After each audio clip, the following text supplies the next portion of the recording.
मटकी निवडता सहज एक मनात विचार आला की ही मटकी जेव्हा मी काल भिजत घालताना पाहिली होती तेव्हा तर सगळे दाणे सारखे दिसत होते आणि आज काही त्यातले भिजलेले नाहीत, जे कच्चे राहिलेले आहेत. मग हे दाणे सर्वसामान्य तर दिसत होते, पण त्याचा गुणधर्मच हा होता की ते भिजणारही नाही आणि शिजणारही नाही. तशीच काही आजूबाजूला लोक असतात, ते लोक सर्वसामान्यासारखे दिसत असतात, पण आपल्याविषयी त्यांचं फार चांगलं मत नसतं. त्यामुळे त्यांच्यापासून वेळीच सावध व्हायचं. हा होता thought of the day. Good morning guys, welcome back to day 6 of 21 day challenge.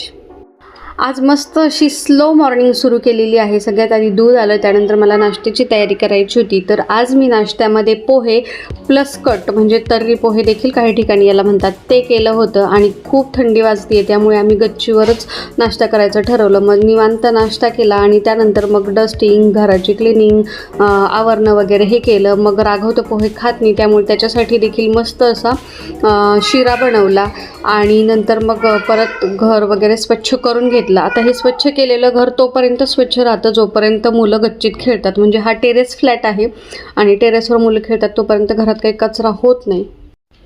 आम्ही लवकरच नवीन घरी शिफ्ट होतोय, तेव्हा कुठलीच आठवण मला आली नाही, तर या टेरेसची मात्र नक्की येईल. कारण इथं बराच वेळ राघव घालवतो आणि त्याचा स्क्रीन टाईम कमी होतो.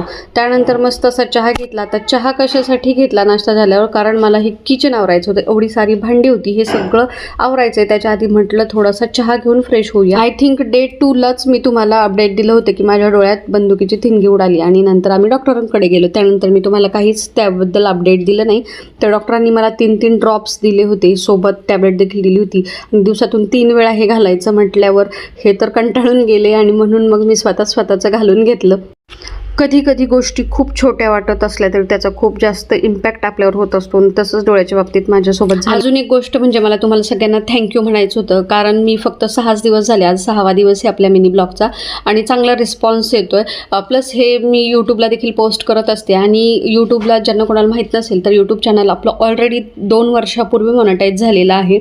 फक्त प्रेग्नन्सीमुळे, नंतर लहान बाळ असल्यामुळे हा बराच मोठा ब्रेक आपण घेतला होता.